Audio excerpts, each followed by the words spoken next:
Hello दोस्तों, स्वागत है आपका इस चैनल पे। रुको, स्किप मत करना। अगर तुम लाइफ में कुछ बड़ा करना चाहते हो, फाइनेंशियल फ्रीडम, बिजनेस माइंडसेट और रियल सक्सेस चाहते हो, तो ये चैनल तुम्हारे लिए ही बना है। यहाँ तुम्हें मिलेगा real case studies, powerful strategies और वो नॉलेज जो तुम्हें आगे ले जा सकता है। बस एक छोटी सी रिक्वेस्ट है, अभी सब्सक्राइब कर लो। तुम्हारा एक सब्सक्राइब मुझे मोटिवेट करेगा और वीडियो लाने के लिए, और तुम कभी भी कोई वैल्यूएबल कंटेंट मिस नहीं करोगे। और हाँ, सिर्फ 10% लोग ही सब्सक्राइब करते हैं। तो उनमें से हो तुम या 90% में से? तो डील पक्की। चलो अब शुरू करते हैं। दोस्तों, आज हम इस वीडियो में डिस्कस करने वाले हैं case study about Reliance industry. एक आदमी पेट्रोल पंप पे काम करता था और आज उसकी कंपनी 20 लाख करोड़ से भी ज़्यादा की है। सोचो, 1000 से शुरू हुआ सफ़र और आज इंडिया की सबसे पावरफुल कंपनी बन चुका है। लेकिन इस कंपनी के पीछे सिर्फ हार्डवर्क नहीं है, रिस्क था, कंट्रोवर्सी थी और एक डेंजरस एम्बिशन था। ये कहानी है रिलायंस की। दोस्तों, अगर हम कंपनी की बात करें तो रिलायंस सिर्फ एक कंपनी नहीं है आज के डेट में। ये एक इकोसिस्टम है। ऑयल, टेलीकॉम, रिटेल, डिजिटल, हर जगह इसका कंट्रोल है। इस कंपनी को शुरू किया था धीरू भाई अंबानी ने और आज इसे लीड कर रहे हैं मुकेश अंबानी। आज रिलायंस इंडिया की सबसे वैल्यूएबल कंपनी है और करोड़ लोग डायरेक्टली या इनडायरेक्टली इससे कनेक्टेड हैं। दोस्तों, धीरू भाई अंबानी एक सिंपल गुजराती फैमिली से बिलोंग करते थे। उन्होंने अपनी जो जर्नी है वो शुरू की थी यामेन में, जहां वो पेट्रोल पंप पे काम करते थे। वहीं उन्होंने एक चीज समझी कि ऑयल ही फ्यूचर है और पावर भी। तभी उन्होंने डिसाइड किया कि एक दिन वो अपना खुद का बिजनेस एम्पायर जरूर बनाएंगे। दोस्तों, इंडिया वापस आने के बाद उन्होंने सिर्फ 1000 से 10,000 के बीच से स्टार्ट किया। एक छोटा सा टेक्सटाइल ट्रेडिंग बिजनेस। ना कोई इन्वेस्टर्स, ना कोई सपोर्ट सिस्टम। सप्लायर्स उन पे ट्रस्ट नहीं करते थे। बैंक्स उन्हें लोन नहीं देना चाहते थे। हर दिन रिस्क था, कभी भी सब कुछ खत्म हो सकता था। दोस्तों, फिर आया टर्निंग पॉइंट। रिलायंस ने लॉन्च किया Vimal brand. High quality plus smart marketing. और ये ब्रांड जो है अच्छा बूम किया उनका।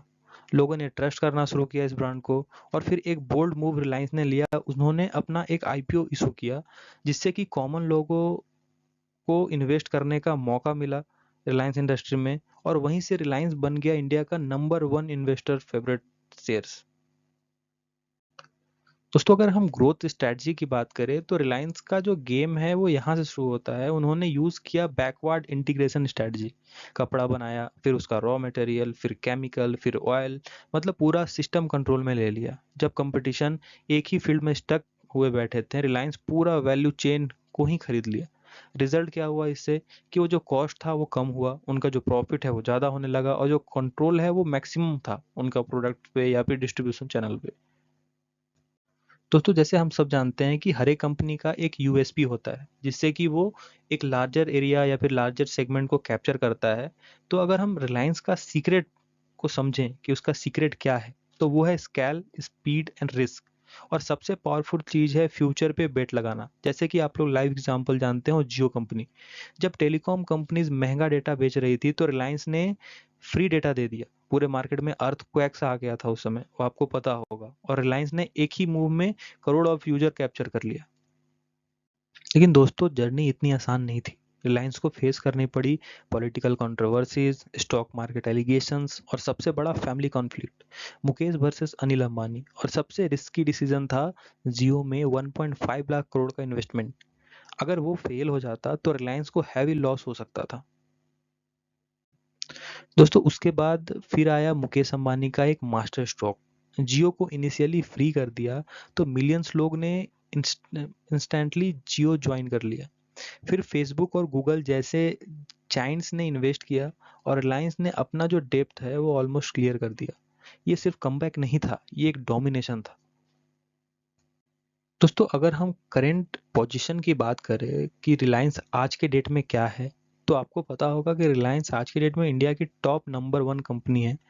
ये टेलीकॉम लीडर है, रिटेल जाइंट है, ऑयल पावर हाउस है। 20 लाख करोड़ से ज़्यादा इनका मार्केट कैप है। और ग्लोबल लेवल पे भी इनका जो प्रेजेंस है वो बहुत ही ज़्यादा स्ट्रांग है। रिलायंस सिर्फ एक कंपनी नहीं रह गया है इंडिया के लिए, इंडिया की इकोनॉमिक पावर है। दोस्तों, अगर हम बात करें कि डोमिनेंस का, कि कैसे रिलायंस अपने डोमिनेंस को मेंटेन करता है, क्योंकि हमें पता है कि फेमस होना इम्पॉर्टेंट है, बट फेमस होने के बाद फेमस बने रहना is also very important task. तो रिलायंस का जो डोमिनेशन है उसका सबसे इम्पॉर्टेंट है इकोसिस्टम स्ट्रेटजी। जैसे कि जियो ने जियो प्लस रिटेल प्लस डिजिटल को मिला के एक कंट्रोल का एक कंप्लीट सिस्टम बना लिया है, जिससे कि कस्टमर एक बार सिस्टम में आ गया तो बाहर निकलना मुश्किल हो जाता है। और साथ में ही उनका जो प्राइसिंग है वो बहुत अग्रेसिव है और वो कंटिन्यूअस इनोवेशन करते रहते हैं। यही उन्हें कंपटीटर से आगे रखता है। तो दोस्तों अभी डिस्कस करेंगे इस वीडियो का सबसे इम्पोर्टेंट पार्ट।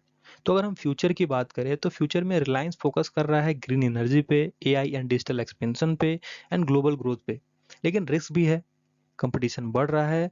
और आपके लिए सबसे important lesson from this video और फ्रॉम दिस रिलायंस इज कि स्मॉल स्टार्ट से डरो मत, रिस्क लो पर स्मार्टली, फ्यूचर पे फोकस करो, कंट्रोल इज पावर। और सबसे इंपॉर्टेंट है विजन बड़ा रखो, क्योंकि एम्पायर वही बनाते हैं जो सोचते बड़ा है। अगर आपको ये वीडियो से कुछ वैल्यूबल इंसाइट मिला तो प्लीज़ वीडियो को लाइक करो और सब्सक्राइब करो। मिलते हैं नेक्स्ट पावरफुल केस स्टडी में।